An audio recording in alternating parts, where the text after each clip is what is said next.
Good afternoon and welcome to today's Inclusion Works Lunch and Learn.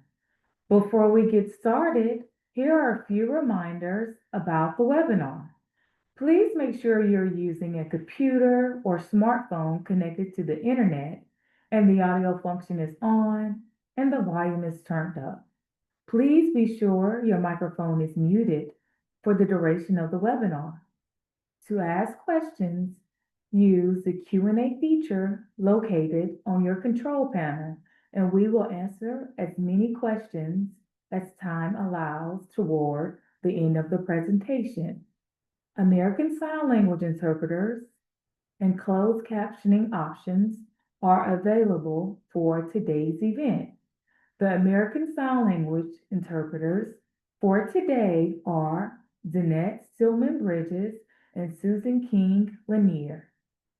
For closed captioning options, select the closed caption feature located on your control panel.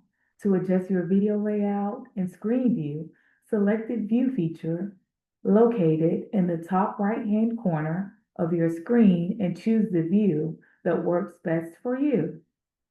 Today's agenda topics include introductions and a presentation by Stephanie Hayes that includes an overview of transitions from school to work. At this time, I'd like to turn it over to Tina Barrett, IDD Assistant Director for the IDD, TBI, and Olmsted section of the Division of Mental Health, Developmental Disabilities, and Substance Use Services. Thank you. Good afternoon, and thank you so much for joining us today for our Inclusion Works Lunch and Learn presentation. I am really excited to welcome Stephanie Haynes to present for us today. Stephanie is with the North Carolina Division of Employment and Independence for People with Disabilities, often known as EIPD and formerly known as Vocational Rehab. She has been with them for 24 years and worked in direct service, program policy, quality development, as well as consultant roles. And she is currently the chief of the PREETS program, Transition and Independent Living. And PREETS, for those of you, and Stephanie will certainly talk more about it, is ETS, Employment Transition Services. She also works as the liaison with youth transition service providers and stakeholders, the North Carolina Center for Independent Living, and the North Carolina Statewide Independent Living Council. So Stephanie, I'm going to hand it over to you and hope I didn't mess that up too badly. Thank you very much for the introduction. And no, we are all known for our alphabet soup. So, and with our acronyms and really long job titles. So I think you did a fantastic job, Tina. So thank you. And I think we can go ahead and dive into the slide deck. Perfect. So I am going to be sharing information with you about the transition from school to work and how that specifically impacts individuals with IDD who are transition age youth. So you can go to the next slide. In our time here this afternoon, I plan to cover, we'll have a discussion about transition from school to work. We're going to explore some indicators of successful transition from school to work. And then we're going to explore resources and partners at maybe a 50,000 foot level. I know that this Inclusion Works initiative and team has partners and parties who can speak in much more detail about various resources. So we'll kind of hit on those at a 50,000 foot view, but then dive into more of a 10-foot, the 10-foot section of the pool with respect to EIPD's services and resources for transition age youth with IDD. So we can go to the next slide. So again, just to provide an overview of EIPD and the Public Vocational Rehabilitation Program, I'm going to tell you that literally yesterday, there have been changes to this slide. So our services are authorized under the Rehab Act of 1973, and were reauthorized under Title IV of the Workforce Innovation and Opportunity Act of 2014.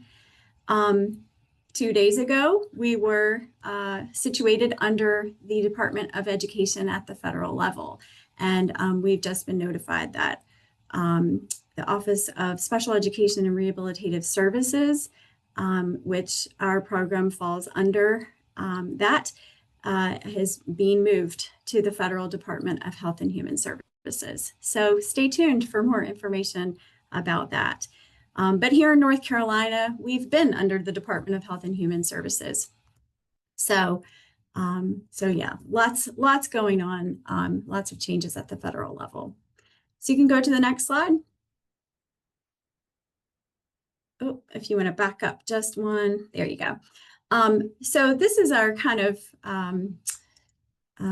outreach slide, and it says your goals, our support, but we always like to emphasize that this does kind of summarize the mission of EIPD and our programs and services.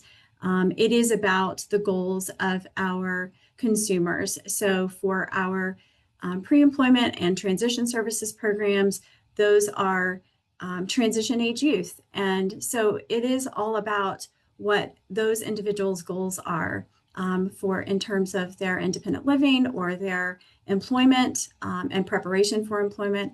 And then our objective is to undergird that with our support so that they can achieve their goals. So you can go to the next slide. All right, so I'm going to request some audience participation. So hopefully you've got your hands free enough to maybe throw some ideas in the chat box. And that is, what comes to mind when you hear the word transition? So again, you can use the chat box to provide your responses. I'm seeing some folks enter the word change, adjustment, movement, opportunity, move from one position to another, progression, moving up, flexibility, in between. I see scary, anxiety, new beginnings. Oh, you guys are really throwing the ideas out there. Different, valued social roles and being treated like an adult. Some said leaving something behind, uncertainty, benefit cliffs, fresh start, new. All right, you guys are on top of it with these ideas, pivoting. Okay, so thank you for sharing all of your ideas about transition. It's a word that invokes lots of thoughts and ideas for sure. So we're going to go to the next slide, and I'm going to try to summarize what I anticipated that you would say and kind of boil it down into some categories. And some of you actually threw out these exact words. So change is one thing that comes to mind for a lot of folks when we talk about secondary transition. So the transition from high school to post-secondary education or employment. And so a quote that we can think about when we think about the change aspect is that change is the one thing that we can be sure of, right? So it is inevitable in life, and it is inevitable when we're talking about youth moving from high school to whatever is next. Another word to summarize is movement, and I think someone actually put that in the chat box. And so a quote I have to summarize that is, well, you don't have to leave, but you can't stay here, right? Sometimes our transition age youth get comfortable with the resources, services, and supports that they have received in their elementary and secondary education or in those settings with the relationships that they have in those places. But they can't stay there, right? Again, transition is inevitable. There is going to be some movement. Another word, opportunity, and somebody put that, or a few people put that in the chat box. So the quote to represent this is, success is where preparation and opportunity meet. I saw that someone else put in the chat box the word scary, which seems, contradictory to opportunity, and it can be all of those things. But I think it becomes an opportunity when we adequately prepare our transition age youth to make that transition. And then process was another word that I used to summarize. And I think somebody probably put that word in there too, or synonyms to that word.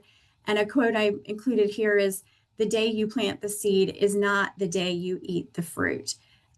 So it is a process. Secondary transition is a process. It needs to start early so that it really becomes an opportunity for success. Because again, there needs to be time. That seed needs to be planted and then allowed time to grow. All right, so we can go to the next slide. So this is a bit busy, but this is the definition of transition services straight out of the Rehab Act as it was amended by WIOA. There is a definition for transition services also in the Individuals with Disabilities Education Act, or IDEA. And these definitions are nearly identical. They're not exactly the same, but they are very, very similar. And so I've highlighted some of the words. Again, some of these words mirror some of the words you came up with when you thought about transition, and that I summarized in the slide prior. But it is a coordinated set of activities. It is geared towards a student or youth with a disability. Transition services are outcome oriented, and they're focused on movement from school to post-school activities, including post-secondary education, competitive integrated employment, and independent living. And there are some other things listed, but I'm going to highlight those terms. It is based on the individual's needs, right? So individualized, and specifically their preferences and interests. It does include things like instruction, community experiences, and the development of employment and other post-school adult living objectives. So again, it's focused on those goals and objectives of the individual. And if appropriate, the acquisition of daily living skills and functional vocational evaluation. It does promote or facilitate the achievement of a specific employment outcome. That's included on their plan. So again, it's something that we plan for, kind of back to that seed and fruit analogy. And it includes outreach to and engagement of the parents, or as appropriate, the representative of such a student or youth with a disability. And so we're going to talk more about who's kind of involved in this process, or who should be involved to lead to the most successful outcomes. But hopefully this kind of dive into the definition of transition services helps you to see the connections between all those things that come to mind when you hear the word transition, and then what we're really required to do when we're delivering transition services. So you can go to the next slide. All right, so we're gonna, I know this is really small, so we're gonna build this out, but this is the Predictors of Post-School Success document. This was developed or pulled together by the National Technical Assistance Center on Transition, the Collaborative, which is also known as the INTACT-C. So if you want to go ahead and go to the next slide, we're gonna kind of dig into this. So this list is organized by education, employment, and independent living goals. So if you think about that definition that we just had up, transition services is an outcome-oriented process that focuses on these three areas. And then the list also identifies practices as either evidence-based, research-based, or promising. So evidence-based processes are those which have a strong proven record and that are based on research or rigorous research studies. And then The research-based practices are those which have demonstrated or found to have positive outcomes that are supported by research, but maybe more research is needed, or maybe it wasn't the most rigorous research. And then the promising practices are those that show potential, but maybe they're only based on correlational studies, or there hasn't been any research conducted yet. So you can kind of look at this list and some of the things that are listed here. But in terms of the strongest practices, the evidence-based, we see that career technical education. So when students with disabilities are also participating in career technical education, we see really strong evidence for successful employment outcomes. We see, again, that research-based connection also with career technical education in educational outcomes. But then we see the practice of or predictor of using goal setting, also including students with disabilities in general education courses, and paid work experiences, as well as parent expectations. Those are all predictors that have a strong research base for helping students to be successful in one or more of those post-secondary areas. And then you can also see that there are several practices that are promising. So if you go to the next slide, it kind of displays the rest of this list. And again, want to kind of highlight some of those that are research-based. So where students are engaged in a specific program of study that proves to be helpful in their education and employment outcomes, where they are gaining self-advocacy and self-determination skills. We see a research base for the employment and education outcomes.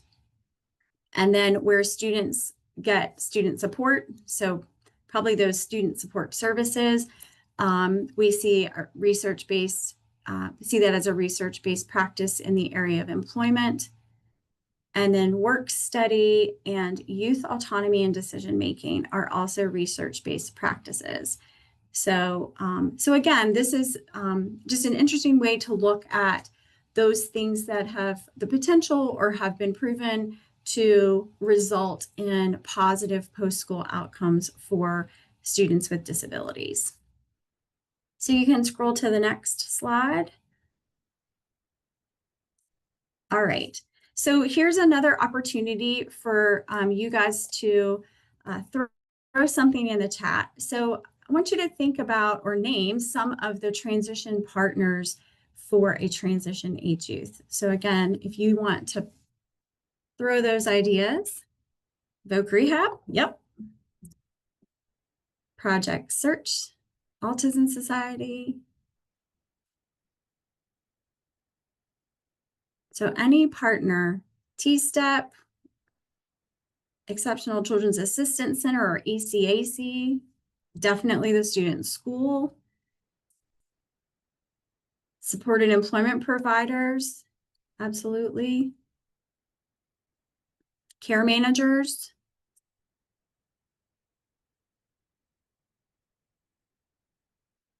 Project Spark, community rehab programs or CRPs.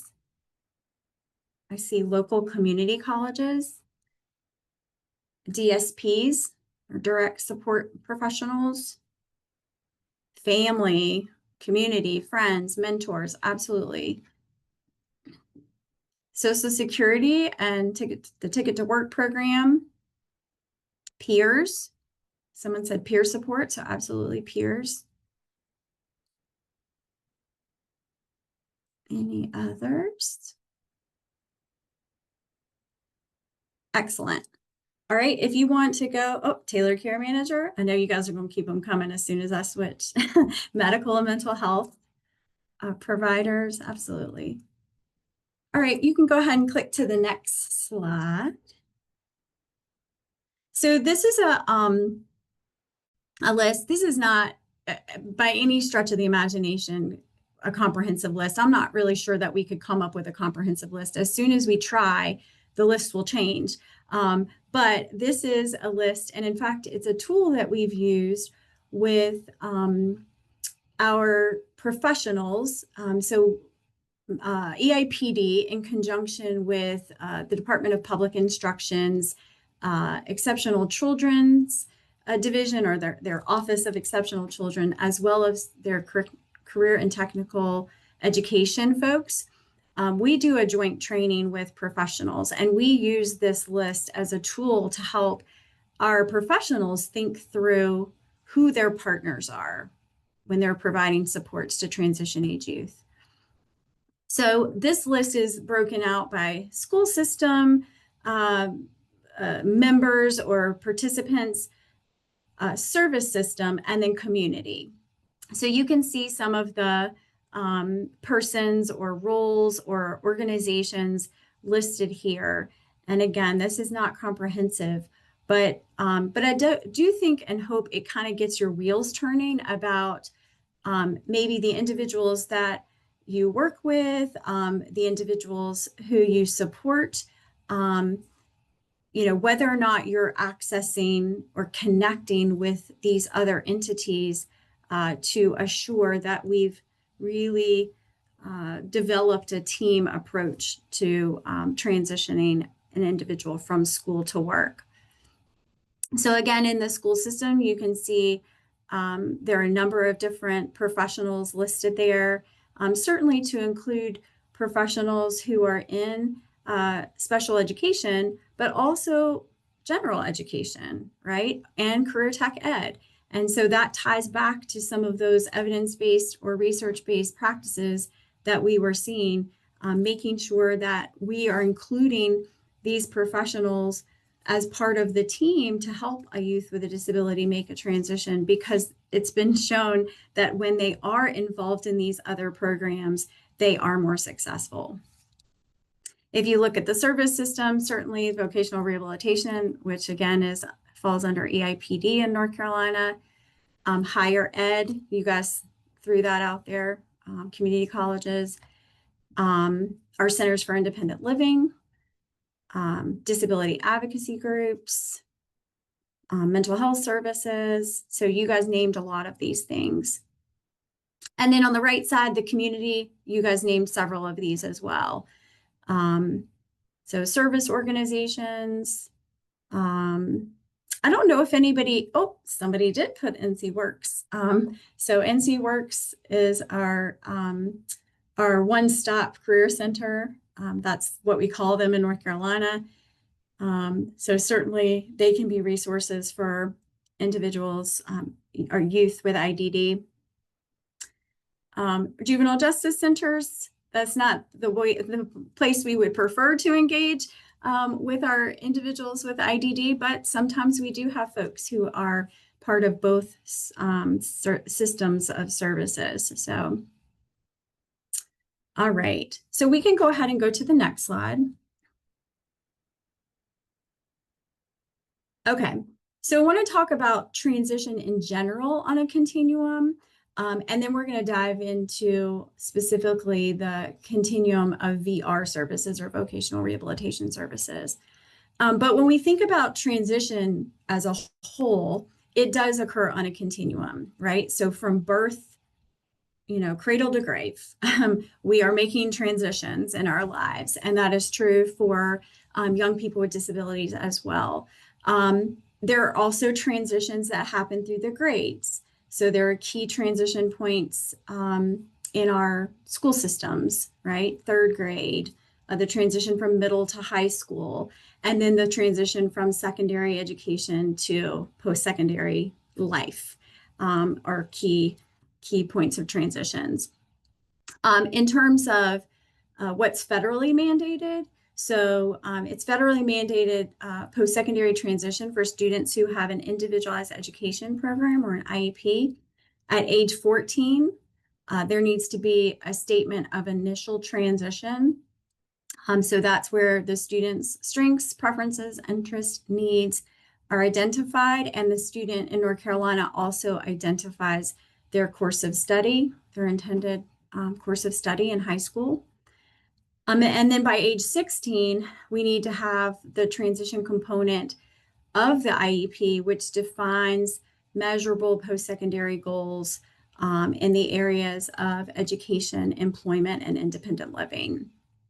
So those are the federal mandates as operationalized in the state of North Carolina.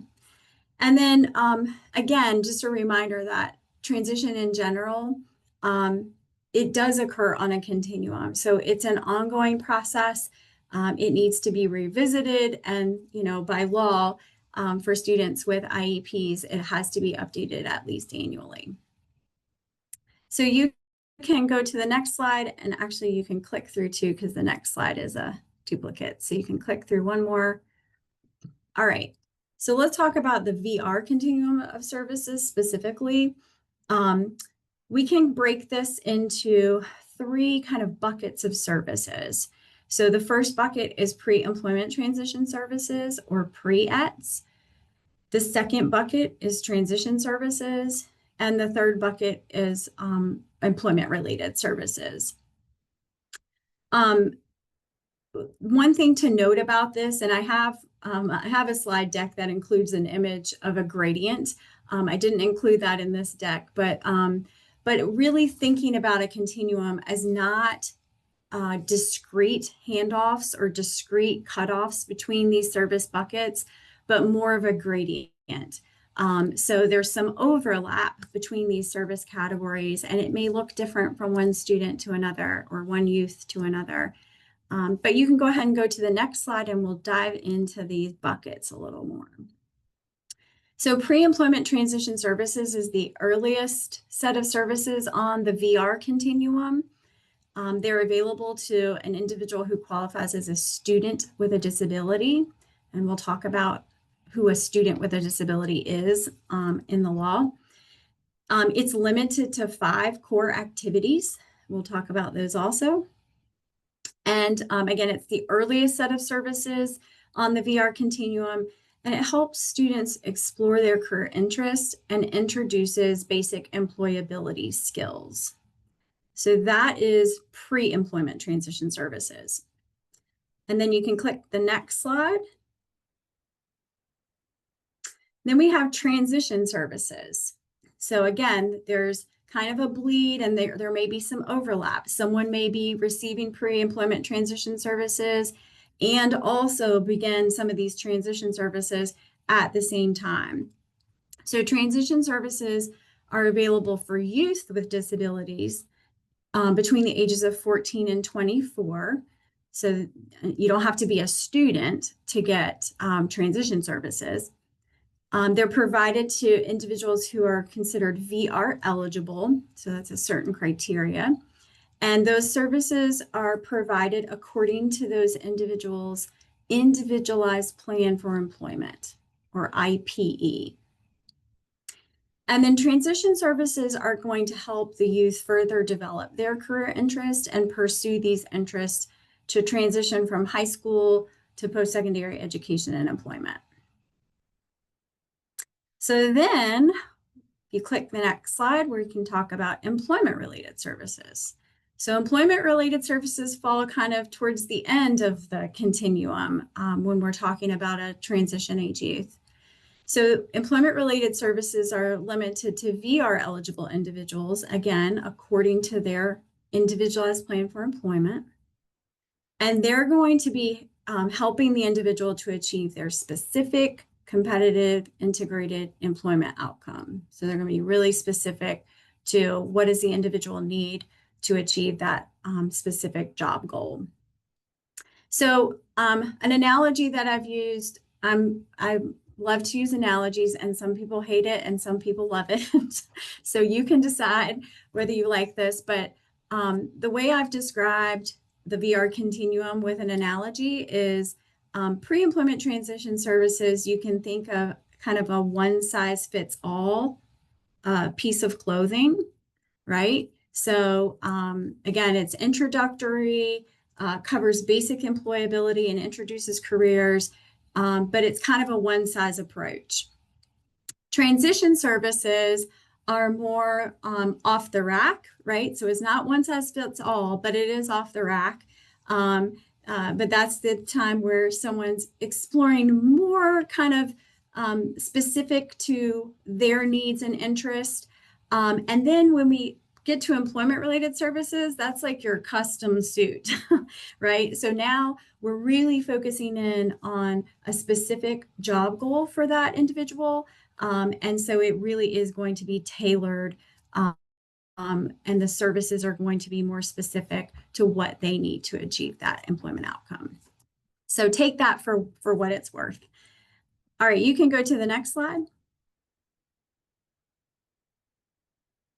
All right, so this is where we kind of we're in the 10-foot section of the swimming pool. So we're taking a deeper dive into the VR services available to transition age youth. So again, PREETS is that first set of services. It was introduced by the Workforce Innovation and Opportunity Act, so it's still relatively new. It's been around for 12 years now, but it's still relatively new. It is that early set of activities. It's limited to students with disabilities.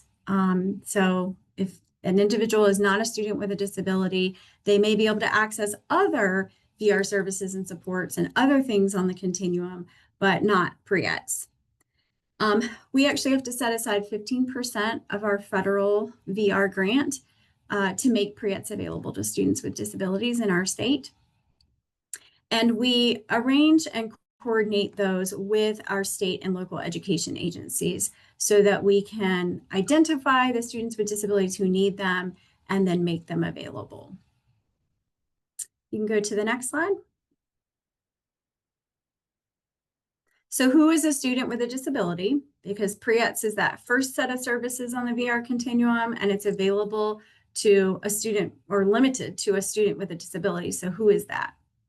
Well, that is a student who is enrolled in either a secondary or post-secondary program or some other recognized educational program.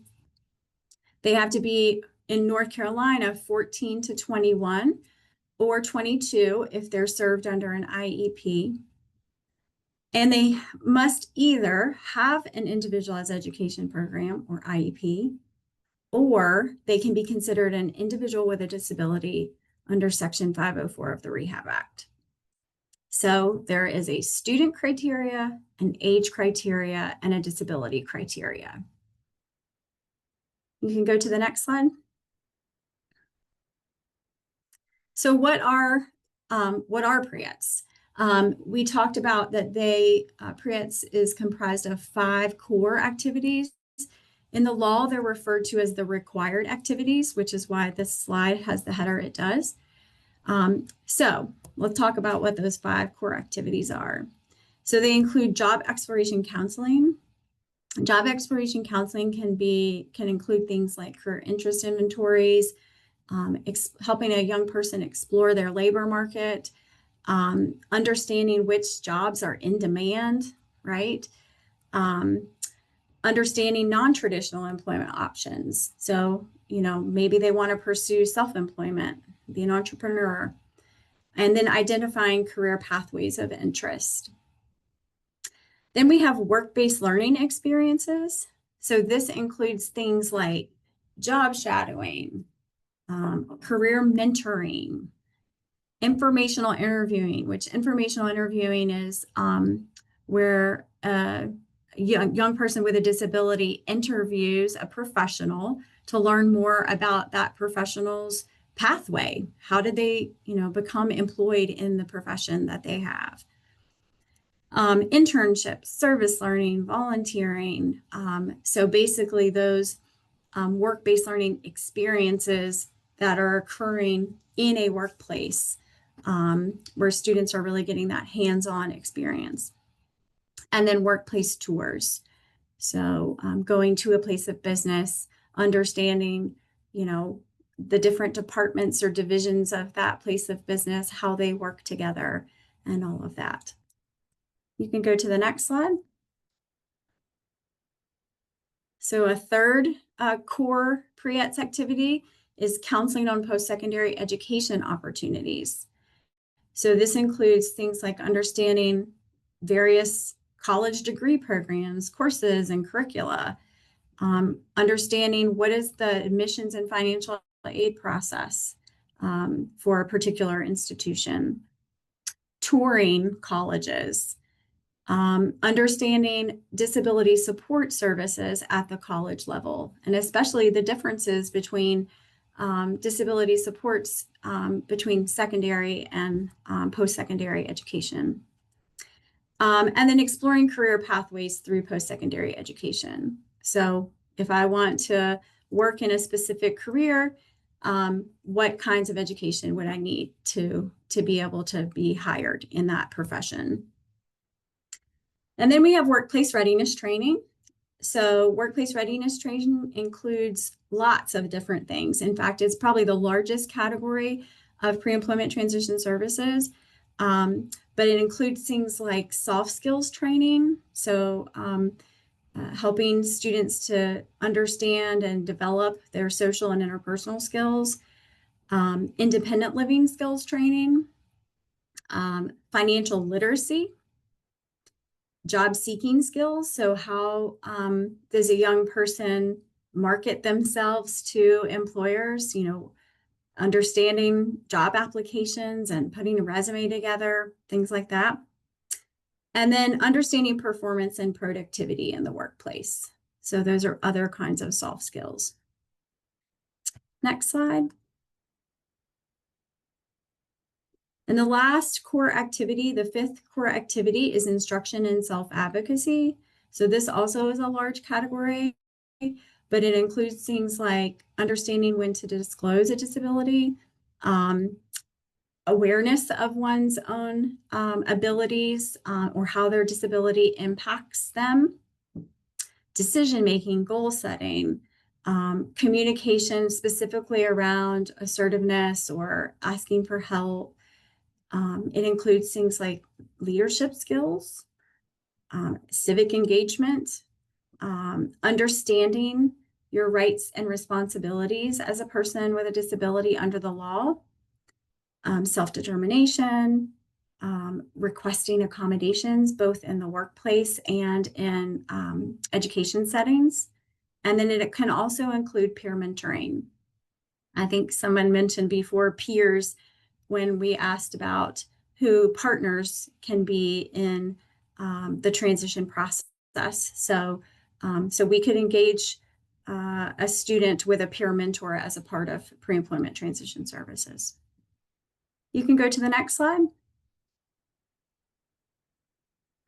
So we took a deeper dive into pre-employment transition services, or pre-ETS, which is that first stop on the VR continuum.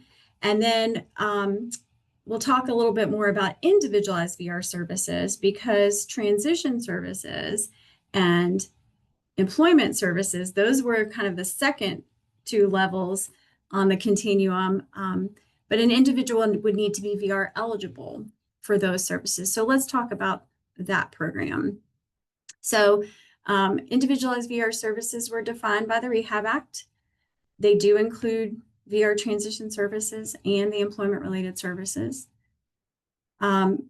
Individualized VR services are available to youth and adults with disabilities. So it's not just limited to youth. And these services, again, help that individual work towards a specific employment goal that's identified on their individualized plan for employment. And another key thing to note about these services is that some of the transition and employment-related services are based on financial need. So we do have a needs test that applies to some of them. Next slide. So if we know that transition and employment-related services are limited to individuals who are eligible for VR, then let's make sure we understand who that is.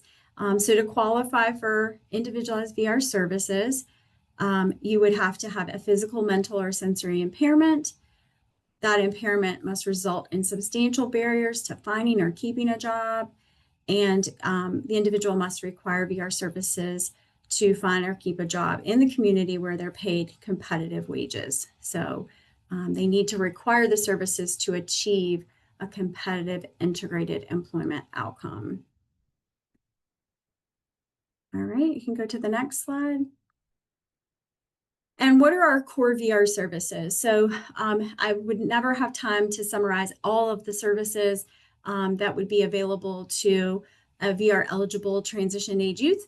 But these are our main categories. So guidance and counseling. So working with a VR counselor, again, to help the student understand how their disability impacts them and how they can overcome barriers that might be presented by a disability to achieve their goals.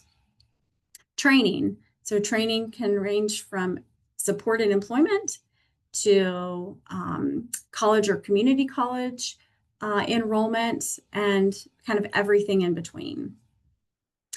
Rehabilitation technology, that might include assistive technology, rehabilitation engineering for things like home modifications, vehicle modifications, or workplace modifications. Restoration includes basically physical or mental health treatment. So that's what restoration is. And then job-related services includes support for identifying job opportunities, preparing an individual to apply for jobs, and can also include on-the-job supports, so job coaching. And then we have support services, which include things like transportation or equipment or room and board, things like that. You can go to the next slide. Okay, so I've done a lot of yapping. And we've talked about transition services and the definition, concepts around transition. We've talked about partners in the transition process for a transition age youth. We've talked about predictors of success, post-school success. In all of that discussion, I want to know, what are some of your aha moments in thinking about transition this afternoon? So if you want to use the chat box to share some of your aha moments. And that might be just something like you hadn't thought about in a while that we discussed. It might be something that you've heard for the first time today.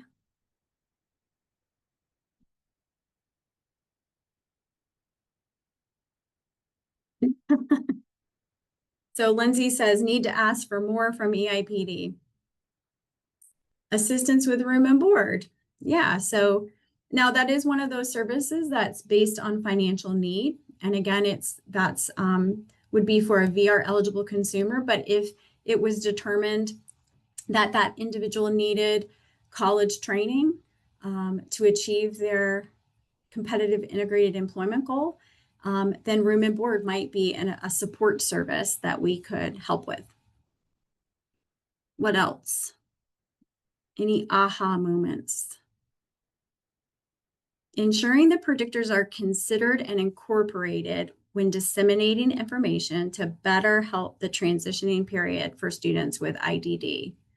Yeah, like really pulling that list out and kind of thinking through, did we engage parents with this student? Did the student have work-based learning experiences? Because there's a strong correlation between post-school success and having those work-based learning experiences. Yeah.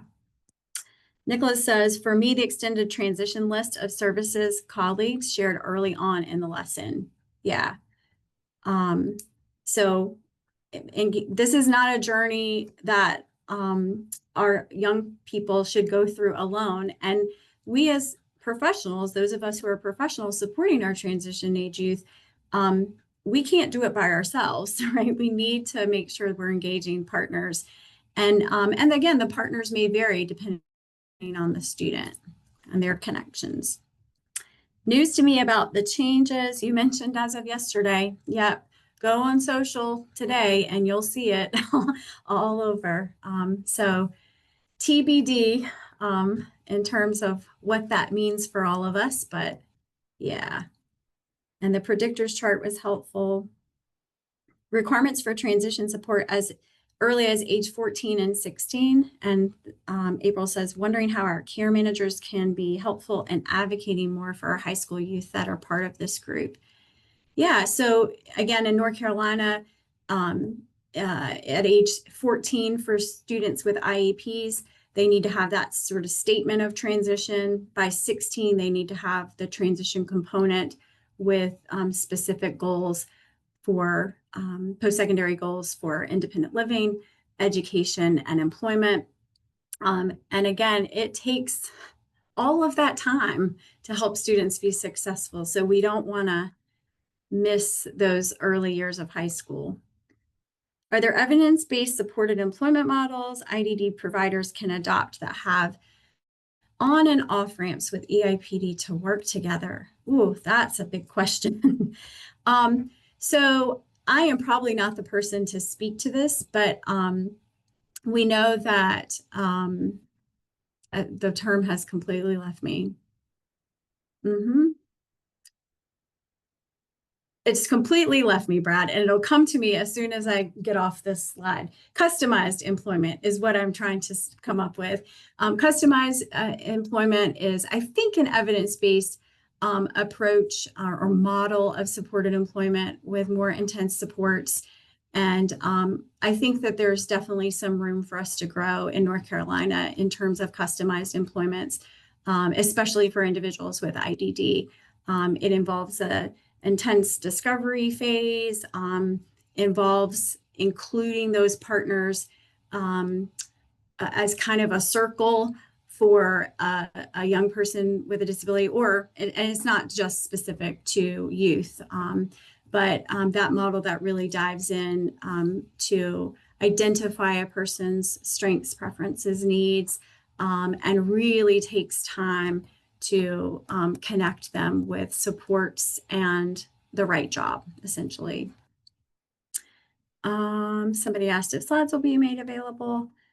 Who would you recommend contacting if the VR services offered to your children in ISP meetings are not aligned with the information you presented today?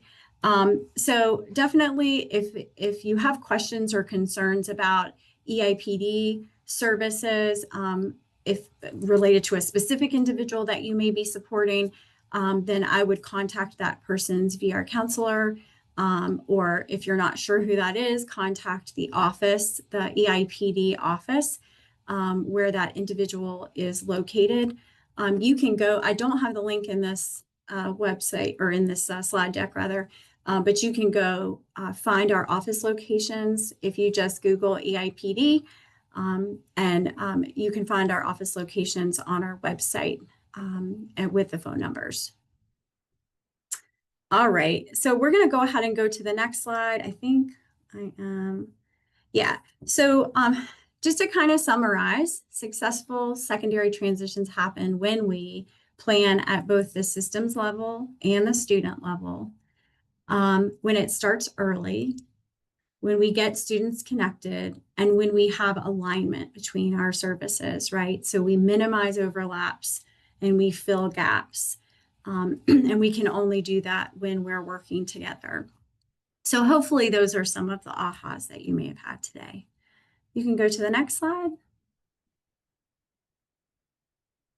And that is all I have. So I just want to say thank you for allowing me to present and share information with you today. And I am going to pass it back to Tina. Well, before you do, there's one more question that did pop up in the question and answer box.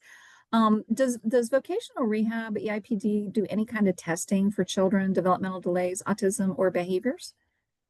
So we do have some assessment services.